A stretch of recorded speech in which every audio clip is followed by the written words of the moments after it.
नमस्कार, मैं हूं वीर सिंह।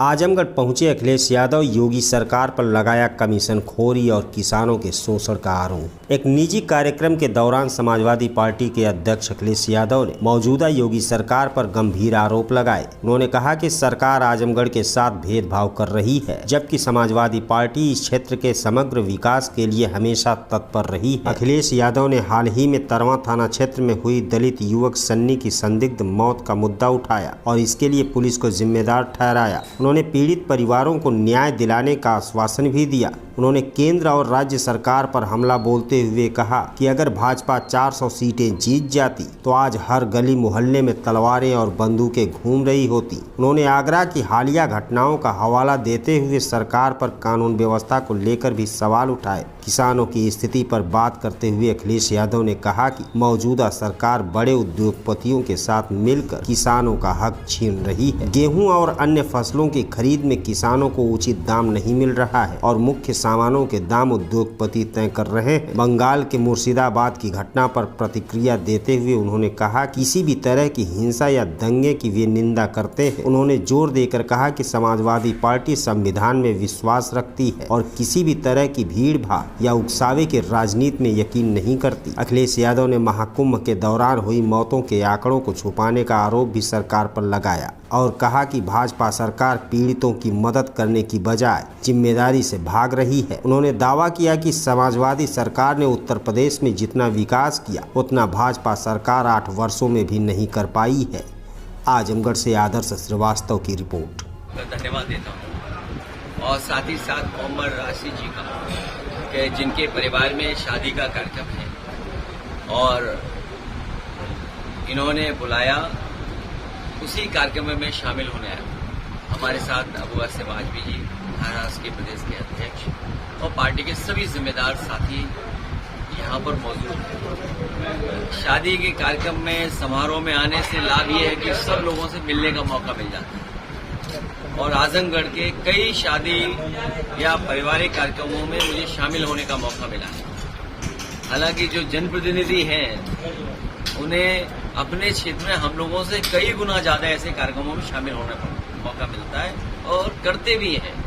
जब मैं लोकसभा का सांसद था पहली बार, दूसरी बार, हम लोग जानते हैं कि एक दिन में 20-20, 24-24 शादियां अटेंड करते थे। एक ही दिन में शादियों में भी जाना, किसी परिवार में कोई नहीं रहा उन सदस्यों से मिलना, दुख सुख एक साथ और बांटने का, उन परिवारों से मिलने का हम लोगों को और जनप्रतिनिधियों को ये मौका मिलता है।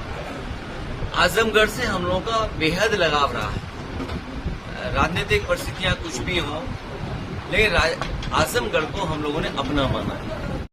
हम अपने बाबा साहब भीमराव अम्बेडकर जी के संविधान का हमें कोई भीड़ नहीं इकट्ठी करनी है, हमें कोई ताकत का एहसास नहीं दिलाना है। अरे जब से बीजेपी हारी है, जनता ने उन्हें दिखा दिया लोकतंत्र में ताकत क्या है वोट की। कोई सोच सकता था कि ऐसे बड़े बड़े लोग बीजेपी के हार जाएंगे? आज जनता ने हमें सबसे ज्यादा सीटें जिताई हैं, नंबर 1 की पार्टी बनाया, देश में नंबर 3 की पार्टी। इसलिए हमें दो हाथ नहीं करना है, हमें अपना सहारा लेना है संविधान का। संविधान हमारी ढाल है। अगर कोई भी व्यवहार और कानून तोड़ेगा उसके लिए वर्दी वाले अपनी लाठी लेके रखेंगे।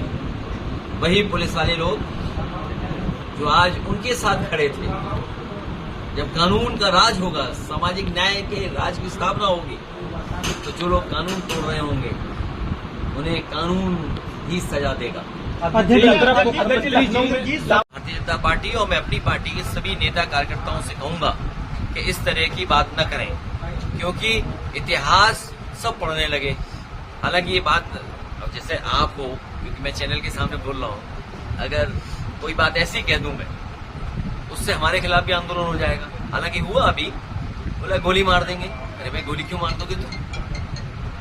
यही तो था ना, गोली मार देंगे। अगर मैं थोड़ा कमजोर आ जाऊं तो आजमगढ़ ही नहीं आता, मोहम्मद शाहिद की शादी में नहीं आता अगर कमजोर दिल का होता रुके। अब ये मुझे आप बताइए, अगर किसी व्यक्ति ने कहा है गोली मार दें तो उस पर कार्रवाई क्या कर रही सरकार? और फिर क्या एक व्यक्ति कह रहा है कि हम पे ऐसे बहुत सारे राणा हैं जिन्होंने फूलन देवी की हत्या की थी, जिसने फूलन देवी की हत्या की थी, बहुत सारे हम पे ऐसे राणा हैं। आखिर बढ़ावा कौन दे रहा है? हमारे एक कार्यकर्ता ने फेसबुक पे केवल लिख दिया प्रतापगढ़ की पूरी पुलिस घूम रही है उसके पीछे। बताइए, पूरी पुलिस प्रतापगढ़ की घूम रही है। एक कार्यकर्ता वो ना समझ कार्यकर्ता है, टोटी वाली बात पे कुछ लिख दिया उसने। अब वो उसका ज्ञान जितना है उतना लिख दिया उसने। भाई मुख्यमंत्री को ज्ञान था, टोटी का ज्ञान था। दैनिक भास्कर ने पूरी पोल खोल दी, सब बीजेपी वाले शामिल थे। एक उसमें कौशिक शामिल था, एक मृत्युंजय शामिल था, एक उसमें अवनीश अवस्थी शामिल थे और मुख्यमंत्री जी का आशीर्वाद था। सोचिए आप, एक योगी मुख्यमंत्री किसी और के खिलाफ ये पैसे देकर के आप लोगों से प्रचार करवा रहे हो, इसमें क्या बचा हुआ है? सर, आप ही से सवाल पूछते हैं, जिस तरीके से जब आप प्रदेश में अलग अलग लोगों की मदद करते हैं, क्या आप डोटी जैसा कृत्य कर सकते हैं? देखो भाई, मैं नहीं ऐसा है, नहीं अच्छा कि आपने पूछ लिया, इसलिए क्योंकि उन सब पत्रकारों में, उन सब गिनती के पत्रकारों में एक सच्चा पत्रकार था, एक सच्चा पत्रकार था। उसने सच्चाई दिखाई। सब मैं नाम भूल रहा हूँ उसका, रिजवी था शायद, आप यूट्यूबर है आजकल। उससे पूरा घर दिखाया, उससे पूरी उसका रिकॉर्डिंग है। तो हमने लैपटॉप बांटा हो, और सोचिए आपको एक्सप्रेस वे दिया हो 35,000 करोड़, ये मेडिकल कॉलेज दिया हो, न जाने कितने गांव लोहिया आवाज बनाए हो। यहीं पर शबाना आजमी जी का गांव है, आप देखिएगा, मैंने स्मार्ट विलेज में उसमें कई करोड़ों का काम कराया। ये जो काले पोट्री है, उस गांव में हम लोगों ने बहुत सा काम किया, उनके जो ऑडिटोरियम वो दिए। तो ये बीजेपी का एजेंडा है।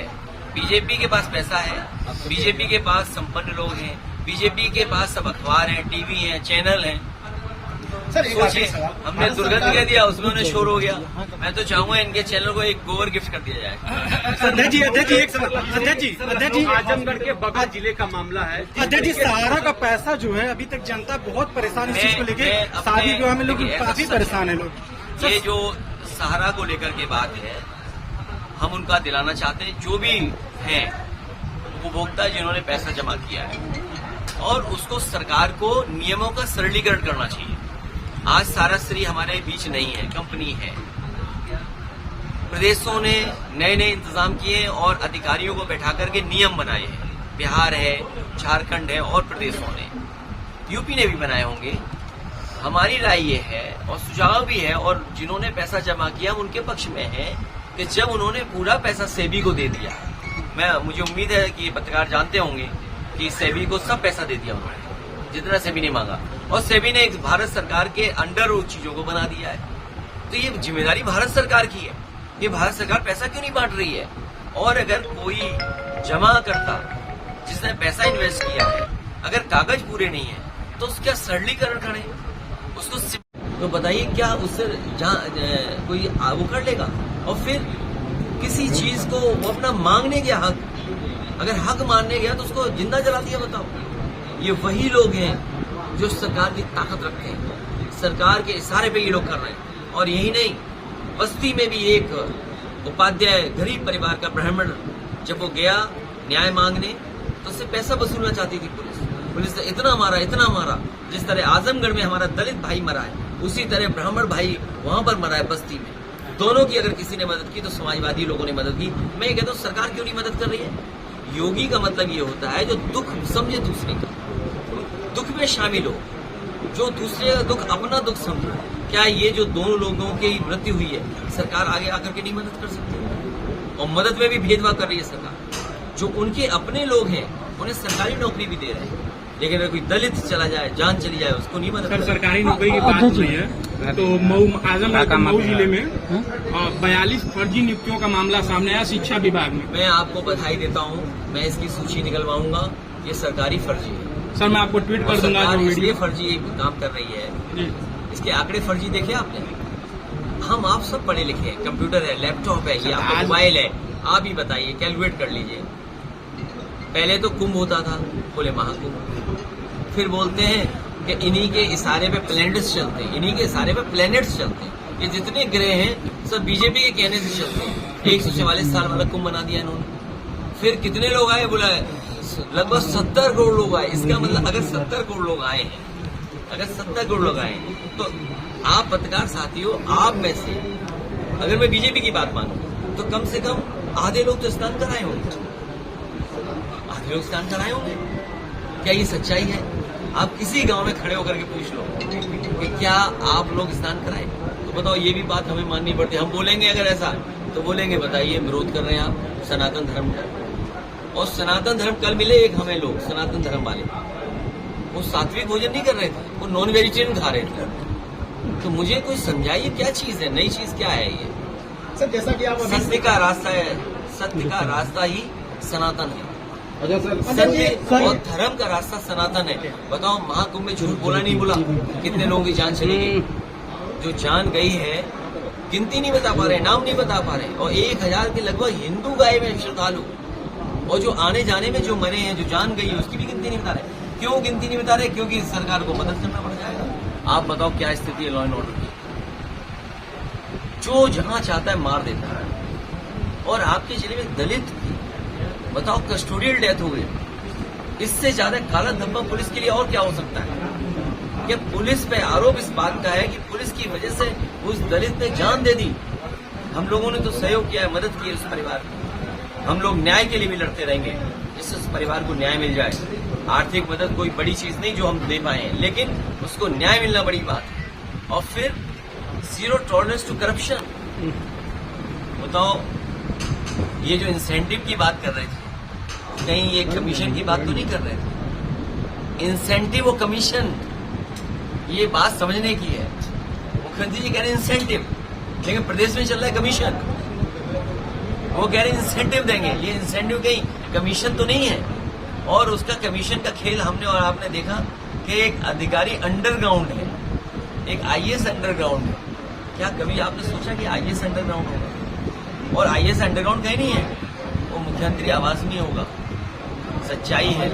और इससे पहले एक पत्रकार साथी जानते होंगे, एक अखबार था प्रतिष्ठित, उसने इतनी छोटी सी खबर बनाई थी कि किसी अधिकारी पे आरोप लग रहा है, उसका 50-60 करोड़ रुपया पकड़ा गया है किसी दूसरे स्टेट। तो टॉलरेंस टू करप्शन क्या है? इनका अधिकारी खुद इंसेंटिव की जगह कमीशन मांग रहा है। और याद रखना, इंसेंटिव कमीशन का झगड़ा नहीं था, वो मुख्य लोगों के बंटवारे का झगड़ा था। सुनने में आ रहा है अब कोई रिटायर होने जा रहा है। 2 चीजें तो हमें पता है, कोई रिटायर होगा, एक तो कार्यवाहक होगा और पीछे सिंह होगा। 2 चीजें तो हमें पता है। बीच का नाम आप बता देना हमें। एक अभी कोई रिटायर होने जा रहे हैं, सुनने में आ रहा, बड़ा चर्चा है। लोग हमसे भी पूछते हैं कौन होगा, तो हमने कहा हम इतना नहीं जानते, हम इतना जानते हैं कि वो कार्यवाहक होगा और नाम में सिंह होगा। अच्छा सर, इस समय जो भी चीजें हैं, बयानबाजी को लेकर काफी चल रहा है। आपके विधायक इंद्रजीत जी का बयान आया कि मुसलमान अगर आक्रमणकारी हुए, आक्रमण किए तो हिंदू देवी देवता कहाँ थे। काफी नहीं, देखिए ये जमाना और समय ऐसा है, कोई बात अगर आप कह देंगे उसके मायने निकाले जाएंगे। अभी जो हंगामा हुआ, जिस तरह से आंदोलन हुआ और जिस तरह से ये लोग कह रहे थे कि हम संविधान से देश को चलाते हैं, हम बाबा साहब भीमराव अम्बेडकर जी में मैराथन करा रहे थे। अभी लखनऊ में पता होगा मैराथन हुआ बाबा साहब के नाम पर पूरे प्रदेश में सांस्कृतिक कार्यक्रम सरकार ने कराई। सरकार ये बताए, अगर उनके 400 MP जीत गए होते तो मैं आपको दावे के साथ कह सकता हूँ कि जो नंगी तलवारें निकली हैं और जो राइफलें निकली और जो गाली गलौज हुआ है, इस सड़कों पे दिखाई देता। कोई सड़क गली नहीं सुनी बस्ती जहां पर ये इस तरह का व्यवहार ना हो रहा होगा। तो किस भावना से कौन क्या कह रहा है इस बारे में मैं नहीं पढ़ना चाहता हूं, लेकिन बीजेपी के इस कार्यक्रम की वजह से हमें हिटलर का ट्रूपर याद आ गया।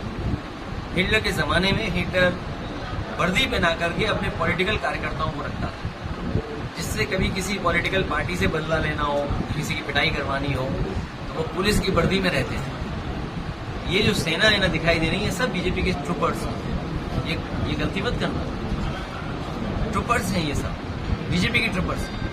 इसलिए जो जिन परिस्थितियों में हमें राजनीति करनी है, क्या बोलना है, किस तरह बोलना है, उस बोलने की कितनी सच्चाई है, क्योंकि हम बीजेपी से नहीं लड़ सकते हैं। अब आप सोशल मीडिया के प्लेटफॉर्म देखिए, हमें क्या क्या बना दिया उन्होंने। कई हजार करोड़ रुपए खर्च कर रहे हैं। हालांकि सभी चैनल अखबार हैं, ये बुरा मान जाएंगे तक वाले, लेकिन दैनिक भास्कर ने बड़ा काम तो किया। सोचो बड़ा काम किया, उन तमाम लोगों को एक्सपोज कर दिया। सोचो अब एक्सपोज हो गए, वो जब घर परिवार में बैठते होंगे उनकी कैसी गुजरती होगी। उन घर परिवार और समाज में जब उनकी बात जा रही है तो उनको कैसा लग रहा होगा, सोचिए आप उनके सामने क्या गुजर रही होगी। कि पैसा लेकर के आप कांग्रेस के लीडर्स को बदनाम कर रहे हो, समाजवादी पार्टी को बदनाम कर रहे हो। और जो बात चली थी दिल्ली से, अगर इतना हंगामा है रामजय सुमन जी पर, तो अगर हमारे लोग भी उसी तरह आंदोलन करने लगे तब क्या होगा? क्या दिल्ली की मुख्यमंत्री की जो भाषा थी क्या सभ्य भाषा थी? क्या कभी हम लोगों ने इस तरह का किसी के लिए कहा हो? फिर हमारा घर गंगा जल से धुलवाया। सोचो, चलो मैं तो बुरा नहीं मान रहा हूं क्योंकि राजनीति में हूं, लेकिन जो हमारी आने वाली पीढ़ी है उस पर क्या गुजरती होगी? आप में से बताओ कि अगर आपका घर हो, हम गंगा जल से धुलवा दें तो क्या गुजरेगी आपको? ये वही समझ सकता है जिसके ऊपर गुजरी हो। बाबा साहब भीमराव अम्बेडकर जी पे गुजरा था। उन्हें तालाब में पानी पीना नहीं देते थे जहाँ जानवर पानी पीते थे। उन्हें कक्षा में जो भेदभाव होता था उनको, और तमाम हमारे दलित समाज के लोग हैं वो जानते होंगे उनसे क्या क्या नहीं गुजरी। उनको छू देते थे तो नहाना पड़ता था, परछाई न पड़ जाए, कुछ मटका बांधते थे। तो ये बुराइयां समाज की थी। तमाम लोग हैं जो बुराइयों से दूर भागना चाहते हैं। बुराइयां उन्हीं की वजह से हैं ये, इसलिए हमें और आपको राजनीति में दूसरी जगह वो जा रहे हैं। आज बताओ, किसान की आय दोगुनी हो गई, गेहूं खरीदा जा रहा है। सरकार ये कह रही है इस रेट से ज्यादा नहीं खरीद सकते प्राइवेट लोग। क्यों नहीं खरीद सकते? क्योंकि सरकार कंपटीशन नहीं होने देना चाहती है। अगर कंपटीशन होगा तो आड़तियां महंगा खरीदेंगे गेहूं। सरकार मिल गई बड़े उद्योगपतियों से, और उद्योगपति से मिलकर के गेहूं को सस्ता खरीदवा रही है। क्योंकि कल वही उद्योगपति जब आपको आटा देंगे, आटे में कितना गुना मुनाफा होगा, आपको बिस्किट देंगे कितना मुनाफा होगा। 2-2, 3-3 बड़ी कंपनियों को लाभ पहुंचाने के लिए गेहूं महंगा नहीं बिकने दे रही सरकार। सोचो, कहीं दुनिया में ऐसा देखा होगा कि सरकार पाबंदी लगाती हो? मैं तो कहूंगा आज तक वालों से इस पे स्टोरी करें। इन्हें करना चाहिए, इनको प्रवक्ता नहीं बनना चाहिए बीजेपी का।